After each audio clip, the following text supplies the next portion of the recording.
আপনারা দেখছেন today update news. Bangladesh রাষ্ট্র কেন টাকা খরচ করে এনসিপি-কে পাহারা দেবে? কেন army, RAB, BJP, coast guard এবং পুলিশের মতো বাহিনীকে মোতায়েন করে অনিবন্ধিত একটি রাজনৈতিক দলের জন্য ভ্যানগার্ড হিসেবে কাজ করবে? সম্প্রতি গোপালগঞ্জে এনসিপির সমাবেশকে কেন্দ্র করে সরকারের সমর্থন প্রসঙ্গে এমন প্রশ্ন তুলেছেন গণমাধ্যম ব্যক্তিত্ব এবং চিকিৎসক আব্দুল নূর তুষার এবং সাংবাদিক রাজনৈতিক বিশ্লেষক মাসুদ কামাল। এখনো পর্যন্ত অনিবন্ধিত একটি রাজনৈতিক দলের সমাবেশ কেন সরকার সমর্থিত বাহিনী ঢাল হয়ে দাঁড়াচ্ছে? পাশাপাশি কেন খরচ করা হচ্ছে অর্থ? এসব প্রশ্ন এখন জনমনে। এনসিপি-কে সরকারের সমর্থন প্রসঙ্গে আব্দুল নূর তুষার এবং মাসুদ কামালের বক্তব্যের বিস্তারিত জানাবো এই ভিডিওতে। 5 আগস্ট পরবর্তী বাংলাদেশের রাজনীতিতে নতুন বন্দোবস্তের আহ্বান জানাচ্ছে জাতীয় নাগরিক পার্টি। সংবিধান পরিবর্তন সহ যাবতীয় সংস্কার বিষয়ে নিজেদের ধারণা নিয়ে দেশ জুড়ে পদযাত্রা শুরু করেছে শিক্ষার্থীদের নিয়ে গঠিত রাজনৈতিক দলটি। তবে সাম্প্রতিক সময়ে তাদের বিরুদ্ধে অভিযোগের শেষ নেই। বিশেষ করে গোপালগঞ্জের রাজনৈতিক সমাবেশের পূর্বে টুঙ্গিপাড়ায় অবস্থিত বঙ্গবন্ধু শেখ মুজিবুর রহমানের মাজার ভাঙার উস্কানি এসেছে তাদের শীর্ষ পর্যায়ের নেতৃত্ব থেকে, যার ধারাবাহিকতায় গত 16 জুলাই রীতিমতো রণক্ষেত্রে পরিণত হয়েছে গোপালগঞ্জ। পরবর্তীতে আইন শৃঙ্খলা রক্ষাকারী বাহিনীর তত্ত্বাবধানে কোনো মতে সমাবেশ শেষ করে গোপালগঞ্জ থেকে বেরিয়ে আসতে সক্ষম হয় জাতীয় নাগরিক পার্টির নেতারা। তবে এনসিপি সমাবেশে কেন সরকার অর্থ খরচ করছে এবং কেন সেনাবাহিনী এবং পুলিশের মাধ্যমে প্রোটোকল দেয়া হচ্ছে, এসব প্রশ্ন তুলেছেন অনেকে। বিশেষ করে গণমাধ্যম ব্যক্তিত্ব এবং চিকিৎসক আব্দুল নূর তুষার বলেছেন, এটি অনিবন্ধিত রাজনৈতিক দলকে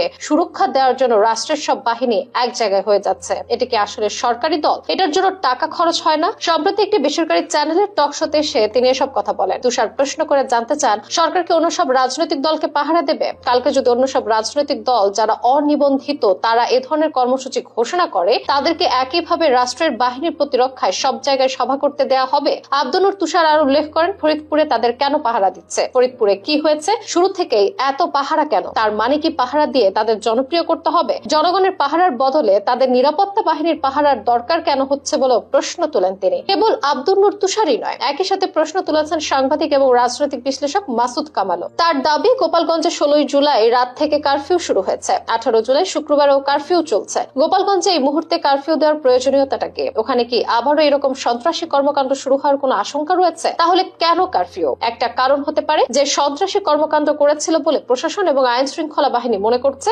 তাদের ধরার জন্য কারফিউ দরকার। তারা যাতে কোথাও পালিয়ে যেতে না পারে এজন্য সেখানে কারফিউ দেওয়া হয়েছে। সেটা যদি হয় তাহলে এর মধ্যে কতজন গ্রেফতার হয়েছে বলেও জানতে চান সিনিয়র এই সাংবাদিক। এছাড়াও তিনি উল্লেখ করেন, বিভিন্ন পত্র পত্রিকায় পড়েছি যে আওয়ামী লীগ অথবা ছাত্রলীগের সঙ্গে যারা সরাসরি জড়িত ছিলেন, যারা বড় নেতা ছিলেন, তারা কেউ এলাকায় নেই। স্থানীয়দের আশঙ্কা যে এই কারফিউর মধ্যে গ্রেফতারের নামে আসলে নিরীহ মানুষকে হয়রানি করা হবে, তাদের গ্রেফতার করা হবে। তবে আশঙ্কা বাস্তবে না হোক, এটি আমরা চাই বলে আহ্বান তার। এরপর তিনি উল্লেখ করেন, কিন্তু আমরা কি চাই বা না চাই তার উপর ভিত্তি করে কি ঘটনা ঘটে? আমরা কি চেয়েছিলাম যে গোপালগঞ্জে এই ধরনের একটা ঘটনা ঘটুক? একটা কথা ভাবুন, ওখানে একটা পদযাত্রা হয়েছে, তারা যদিও এটাকে নাম চেঞ্জ করে সারা দেশের সব জেলার জন্য তারা করেছে পদযাত্রা, আর গোপালগঞ্জের জন্য করেছে মার্চ টু গোপালগঞ্জ। গোপালগঞ্জ অভিমুখে তারা যাবে, বিশাল কিছু করবে এবং সেটা নিয়ে বিভিন্ন সোশ্যাল মিডিয়ায় অনেকে এমন প্রচারণা করেছেন যে ওখানে যে বঙ্গবন্ধুর সমাধি রয়েছে সেটিকে ভেঙে ফেলা হবে, গুড়িয়ে ফেলা হবে। এখন সেটা যদি ওখানকার মানুষের ইমোশনে একটা প্রভাব বিস্তার করে, যদি তার প্রতিফলন আমরা দেখতে পাই, সেটিকে আপনি কি বলবেন? সবচেয়ে বেদনাদায়ক ঘটনা, 5 জনের মৃত্যু।